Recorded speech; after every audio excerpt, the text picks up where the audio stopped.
Dan semoga Bapak bisa memimpin Indonesia yang kita cintai ini. Baik Pak, saya ingin menyampaikan keresahan saya. Itu saya bilang, soal orang dalam itu betul-betul menyebalkan. Menyebalkan yang luar biasa. Kenapa? Anak dengan prestasi sederet sering dikalahkan dengan orang tanpa prestasi tapi ada ordal. Betul tidak? Iya. Dan lalu membuat yang sudah latih. Coba sekarang saya beri contoh nih. Mau ikut kontingen atlet. Atlet olahraga aja, olahraga nih. Nggak ada politik-politiknya nih, olahraga nih. Mau ikut atlet olahraga. Yang satu latihan siang malam terus menerus untuk masuk kontingen misalnya dari Riau untuk ikut PON, okay? Lalu dikalahkan oleh orang lain yang dia punya paman di dalam poni, kalah dia. Karena ada pamannya di situ yang latihannya sesekali, cuman karena dia punya ordal. Bayangkan frustrasinya yang latihan terus itu, betul tidak? Ini yang harus dihentikan di Republik ini. Dan dihentikannya dari mana? Dimulai dari yang paling puncak. Yang paling puncak tidak mempraktekkan ordal-ordalan dalam semua urusan. Ya, nih, kenaikan pangkat di TNI tidak pakai orang dalam. Kenaikan pangkat di polisi tidak pakai orang dalam. Kenaikan di dalam ASN tidak pakai orang dalam, tapi pakainya meritokrasi berdasarkan prestasi. Jadi yang bekerja keras, yang berprestasi mendapatkan kesempatan. Dan siapa yang diuntungkan dari praktek meritokrasi? Negara kita yang diuntungkan. Kenapa? Karena kita akan mendapatkan orang-orang yang terbaik di tempat-tempat yang strategis. Betul tidak? Nih, kalau sekarang perusahaan-perusahaan melakukan rekrutmen dengan prinsip kompetisi yang fair, yang untung siapa?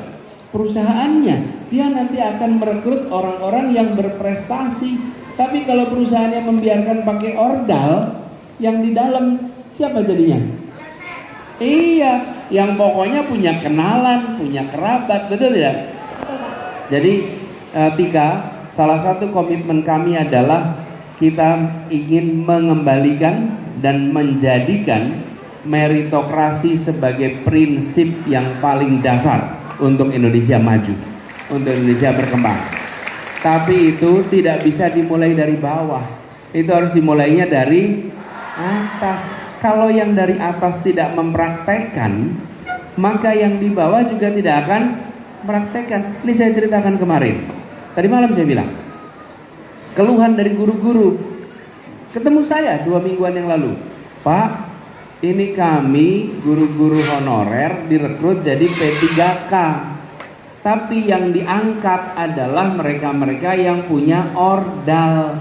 Siapa ordalnya? Misalnya pamannya kepala sekolah, kemudian keluarganya kepala dinas, ada yang baru diangkat, yang tidak punya kerabat, tidak punya kenalan, nggak diangkat. Dan ketika diprotes, mereka menjawab, oh yang di Jakarta aja pakai ordal, kenapa kita nggak boleh pakai ordal, kata dia. Betul tidak? Karena itulah saya sampaikan, yang merusak sendi kehidupan bernegara adalah praktek-praktek orang dalam seperti ini.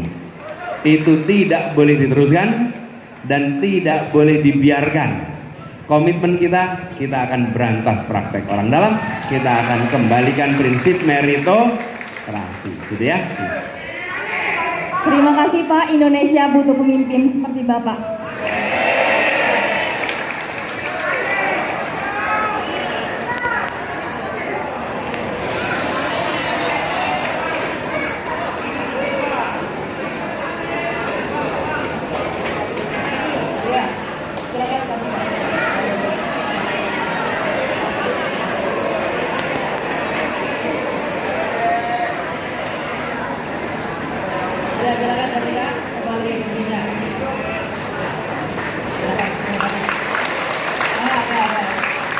sekarang giliran sebelah sini.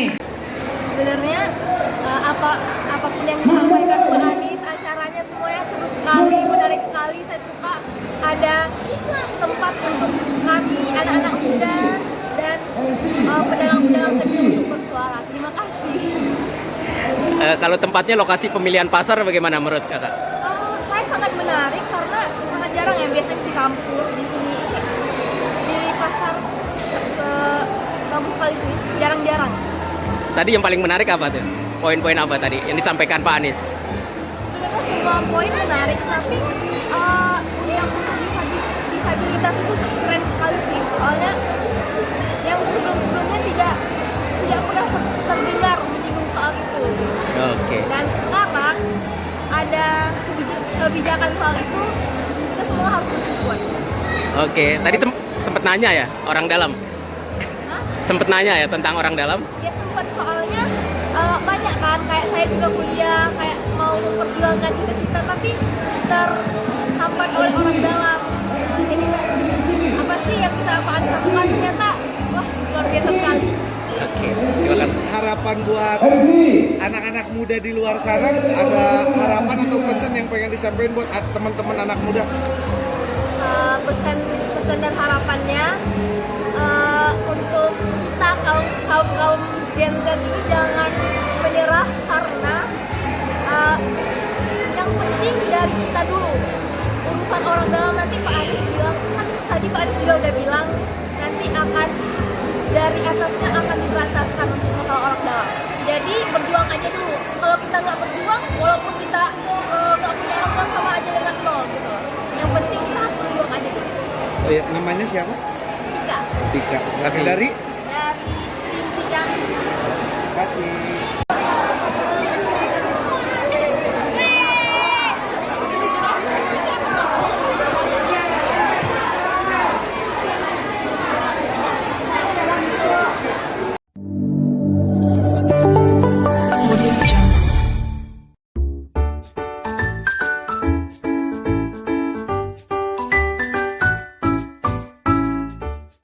Halo teman-teman, jangan lupa terus saksikan konten-konten di Eno Glowing, like and subscribe.